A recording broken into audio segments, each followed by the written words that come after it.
I'm Todd McKay with the Canadian Taxpayers Federation. I'm here with our Quebec Director, Renaud Brossard.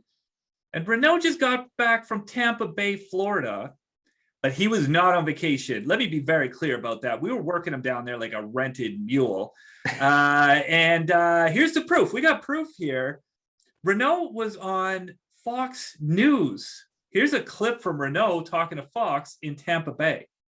For $1,300, this digital billboard will glare at Tropicana Field for a week.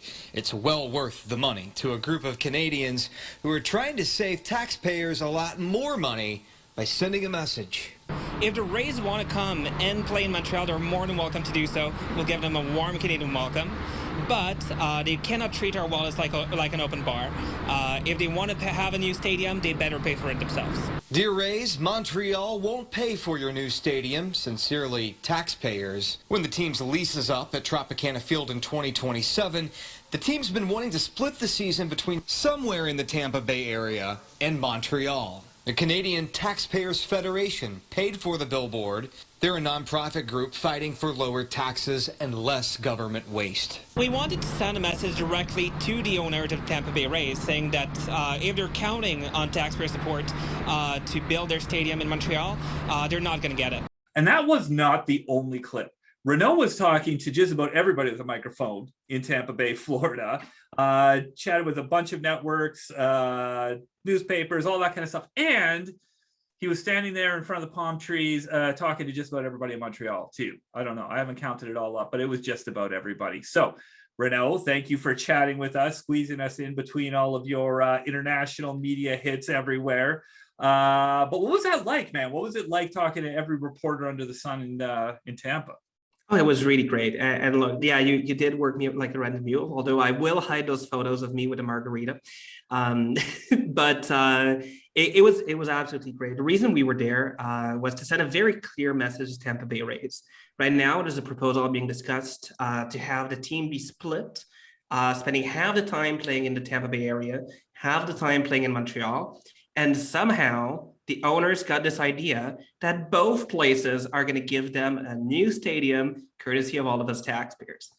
So we wanted to send them a clear message. We bought a billboard, put it up right next to the Tropicana Field where the Rays are playing, saying, "Dear Rays, Montreal won't pay for your new stadium. Sincerely, taxpayers." And the media response was absolutely great. We had a lot of hits. The Tampa Bay Times actually had put us on page A3 with a very small snippet, even on the front page. It was major news over there. And the reporters seemed to be very happy to see there was someone fighting back on this proposal in Montreal as well. It's such a weird proposal. So the Tampa Bay Rays, Major League Baseball team, they're one of the best teams in baseball, but nobody comes to their games. So the crazy idea, crazy/innovative/ I don't know, is they're going to play half their games in Tampa Bay, half their games in Montreal, but they want to build a new stadium in both places and they want taxpayers to pay for it. That's the crazy part of this whole situation. It really is. And taxpayers in both places aren't buying it. The Rays owner, Stuart Sternberg, said he's willing to put up like 100 million, maybe 150 million to build a stadium. But look, these new facilities, the ones that were built in the last decade, cost anywhere between 800 million Canadian and 1.5 billion. So it doesn't even come close to covering even half the cost, let alone the full cost of the stadium. And somehow he's got this idea that instead of trying to create a bidding war like a lot of other teams do, he's not creating a bidding war between the cities. He's actually saying, you guys both won. We're going to play in both of your cities, and you're going to have the privilege of paying me a new facility. It just doesn't work out. And in Tampa, they were looking to build a new stadium in Ybor City, in the city of Tampa Bay. The people there rejected it outright. So it seems like Stu Sternberg is not getting a stadium in Tampa, and he sure as hell is not getting one in Montreal. Well, and I find it so funny. So you would have half a team, they'd play half the games there, which presumably you'd earn roughly half the revenue, but it's not half a stadium. No, like you can't build everything up to second base and then call it a day. It doesn't work. You still need to have a full-size stadium in both cities. And ultimately, like economists have looked at this thing. They've looked at stadium deals. They've looked at all kinds of structure for stadium deals, whether it is taxpayers owning it and the team paying rent, or the team owning it and paying some loan back, or like whatever kind of subsidy deal you want to think of. They've thought about it. They've looked into it, and they say that for a full-time stadium, there's just no economic case for taxpayer subsidies. Like there's 4% of economists that believe there's an economic case. So it's like the experts are really against this thing. And now somehow the guys at the Rays, so Stu Sternberg in Tampa Bay, but also billionaire Steven Brunfman in Montreal, they're trying to sell us that taxpayers are not only going to get their money's worth, despite practically every economist saying no, but that we're going to get our money's worth by having half a team and a full stadium to pay for. It doesn't make sense. Yeah, I'm not great at math, but I don't see that really adding up. I'll be real honest with you. Let's talk about the money on this too. Like this isn't like building a new deck on your house. These things are massively expensive. Some of the recent Major League Baseball stadiums, what kind of price tag are we looking at for those? So there were 3 Major League Baseball stadium built in the last decade. 2 of them that were around 800 million Canadian. One of them in Texas that was actually very, very expensive at 1.5 billion Canadian. So we're not talking like just a little bit of change. Even the stadium proposal that was rejected in Tampa Bay would have been a little bit upwards of 800 million US. So we're talking about a whole bunch of money to build these facilities, and then to do what? To have them be used for 40 games a year, because you've got 160 games in a baseball, 162 games in a baseball season. You'd be playing half from one of the city, but then you've got the away games as well. So basically, we'd build a whole new stadium for a couple $100 million for 40 events a year. That just doesn't make sense. Okay, so we've talked about the price tag here, but we also, and this is the part that always gets left out of the equation, how much can taxpayers afford to pay? What is Quebec's financial situation right now? You guys, you got a spare 800 million kicking around you could kick into this thing? Well, maybe if we look through the cupboard, we'll just find one of those couple $100 million bucks, right? That'd be fun. No, what taxpayers can afford to pay is a big fat zero. And look at it, like federally, our deficit's over 150 billion bucks. So there's no money. There's really no money there. Provincially, the government of Quebec was already significantly in debt, about $200 billion in debt. And add on top of that, the current deficit about $6 billion. So there's no money there. Even if you look at the city of Montreal, so in Canada, cities are not allowed to run deficits, right? Before they table budget 2022, and that's coming in the coming weeks, maybe coming like 2 months, but not much further than that, they need to find a way to plug a $300 million hole in their budget. That's 5% of their budget. So the city doesn't have the cash, province doesn't have the cash, the feds certainly don't have the cash. And unless they're hoping that taxpayers like you and I want to pay an extra tax for a baseball stadium, I can tell you there's not a lot of appetite for that either. Yeah, there's not a lot of appetite for more taxes anywhere, but how's that look in Quebec? What's the tax burden like over there?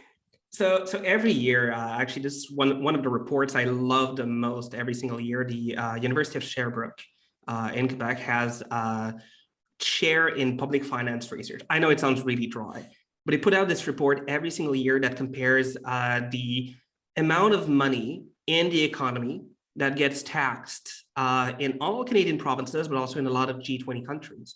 And Quebec happens to have the highest tax burden in all of North America, one of the highest in the world even. So yeah, there's not only is there no appetite for new taxes, there's a lot of appetite for tax cuts. Okay, so let's go back to Tampa Bay Rays though. We usually don't go down to the States to do events. This was very, very unusual. It was an unusual tactic to go to Tampa Bay to deliver this message. What was the point behind that? Why take the message down there? We wanted to make sure that people over there actually got to hear the truth. One of the things I was told by a lot of radio anchors is that they were surprised because all they've heard from the Rays ownership, and there's been no pushback whatsoever, is that everyone in Montreal just wants to get this team, and we're all willing to open our wallets and to let them dip into our wallets to pay for their stadium. And that's simply not the case. There's been surveys about this. 60% of Quebecers and 60% of Montrealers too are against subsidizing the stadium. But in Tampa Bay, all they were hearing from the Rays ownership is that Montreal is willing to pay. So by sending that message in Tampa Bay, we made sure that, first of all, the team over there knows that, the people in Montreal are not, we're not willing to let them walk all over us and get our money for our stadium, but also so that the people of Tampa Bay that love their team and want to be able to keep their team understand that this whole Montreal thing is not a done deal. And look, I'd like to see baseball come back to Montreal. And half a team is better than 0 teams. That being said, I don't see any legitimate reason why we should ask a single mother of 2 on a fixed income to have to pay so that a couple of millionaires and billionaires can get a fancy new stadium. Yeah, that whole truth aspect, I think, is huge. What I often see is that, rich owners sit down with high-powered politicians and they try to nail it all down in the back rooms before anybody knows what's happening. It really sounds like that's what was happening in this case. The Rays were telling folks in Tampa one thing.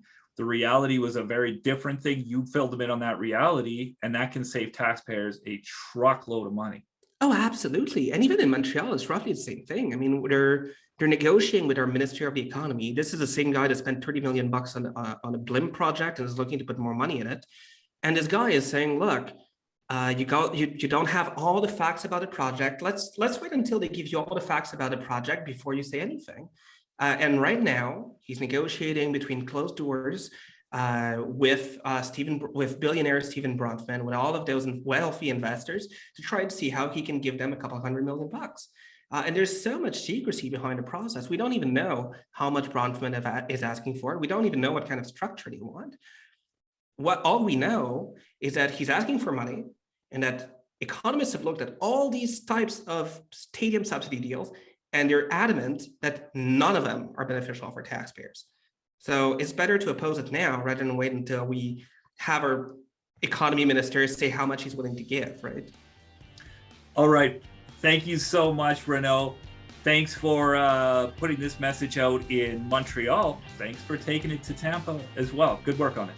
It was my pleasure. Hi, I'm Scott Hennig, president of the Canadian Taxpayers Federation. If you've got another minute, I'd like to ask you to think about the one person you know that would really enjoy listening to this podcast. Do us a favor and do them a favor and send them a quick note to let them know about it. At the Canadian Taxpayers Federation, we believe there is power in numbers. That's why we've worked so hard to build an army of taxpayers who are ready to push back. And we did it because people like you shared our work with that one person that they knew would really appreciate taking part. Thanks for listening, and thanks for doing your part to make Canada a better place.